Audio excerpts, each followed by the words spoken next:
kani waa Mukhtaar Maxamuud Xasan waa arday ku jira fasalka saddexaad ee dugsiyada sare kana dhigtay magaalada Hargeysa waxa uu qayb kamid ah hawl maalmeedkiisa ku bixiyay in uu wadadan istaago isla markaana uu si mutadawacnimo ah u kala hago gaadiidka maraya iskoyskan oo ah mid aad u mashquul badan muddo ayuu halkan taagnaa oo ku shaqaynayay waxaan sheegay inuu shaqadan si iskiya uu isugu xilqaamay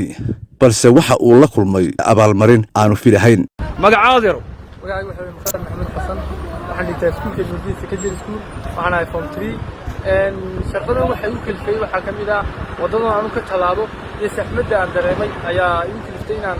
akal hago oo inta dad qabto maadaama ahay u xidhiidh soo baxay damaha muhiim ah in markaan jaamacad dhameeyo in markaa daa shaqo qabto laakiin aanu waxbarashada dhiganaya inaan si volunteer ama si bilaashan wadankayga wax ugu qabto ayaan talaabo in hawshan ilaa inteed waday imika maanta ayaa ku noqonaysa afar عشو ما هذا اسكو حلقامي هوشن مسعد با كول عليسay ana isku xilqaamay ardayda iskuulkiina ka dhigata ee xaafadahan gasha ma isleedahay waxa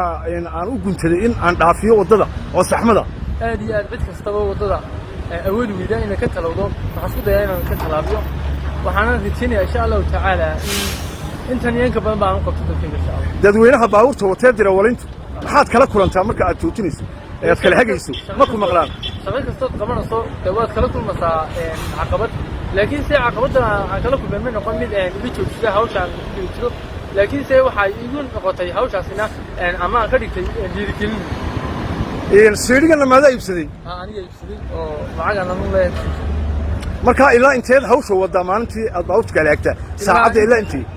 saxmadu dhamaanayso ilaa intii saxmadu dhamaanayso wali maad qada tagtay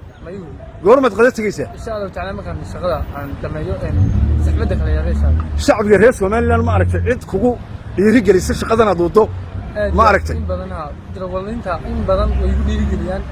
waana ixtiraaman taasina waxa ii suurtagelisay inaan shaqada si maalmeedkayga aan si fiican wado maxaad u soo jeedin lahayd ciidanka nabadgelyada wadooyinka Soomaaliland ee traafiga ani fariinteedu maaha inaan dawlad abaado laakiin fariinta aan gudbinayo waxa weeyaan inay bulshadayda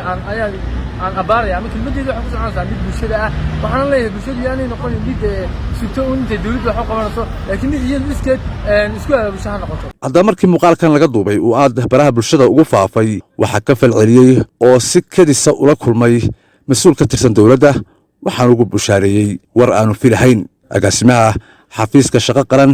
ee jamhuuriyadda Soomaaliland Maxamed Xuseen Muadinka ayaa Mukhtaar ku bogaadiyay shaqada uu hayo waxaan ugu bushaareeyay Mukhtaar Maxamuud Xasano aad baad u mahadsantahay hawsha is qaantay ee garatay baahidaas jirto ummadada u qabato anigoo ah agaasimiga guud ee shaqo qaran waan kugu hambalyeynaya ta koowaad talabaad haddii la yiraahdo si aan waxbarashada kaaga mashquulin arrintan waxa la keeni doonaa traffic kala haga halkan ee la keeni doonaa haddii la yiraahdo ciidanka traffiga adigana shakhsi ahaan abaalgud waxa lagu siinayaa oo ka mas'uul ahaan aan ku siinayaa fiiga iskuulka sanadkan saddexaad iyo ka afraad xafiiska shaqo qaran baa ka bixinaya iskuulka waxaan ku siinayaa kaarkayga oo ila soo xiriiraysa insha Allah kaarkayga ana hayso ila soo xiriir fiiga labadaas sanadood waxa bixinaya xafiiska shaqo qaran taas waa mid talabaad waxaan ku raadinayaa oo ku weydiinayaa wasaaradda waxbarashada inaad hesho deeq waxbarasho oo jaamacadeed marka jaamacadda soo dhameysana waxaan ku ballan qaadayaa haddii aynu nool lahay in aad ka mid noqoto shaqo qaran adigoo aan meel loo soo marin abaalgud isxilqaankaad qaatay awgeed ayaan kugu ballan qaadayaa Mukhtaar aad baad u mahadsantahay dhalinyarada kalena waxaan rajaynayaa inay kugu dayan doonaan oo muwaadinimada iyo waxaas qofkii wadankiisa wax gashada abaal buu leeyahay ma waayo dhalinyarada kalena inay kugu daydaan baan aad u rajaynayaa saaseen isku ognahay markii koowaad waxaan hadlay Allah subhanahu wa ta'ala intaas ka bacdi waxaan mahad celinayaa agaasimaha oo halkan igu soo booqday waxaan ku leeyahay shukran aad iyo aad baan mahadsantahay boqolkiiba boqol arrin dhifiya naadir in la helo muwaadin da'dan leeg oo maskaxdiisa iyo garaadkiisa ka keenay in uu qarankiisa ugu shaqeeyo si mutadawacnimo ah iyadoo oo tanina ay ka turjumayso sareynta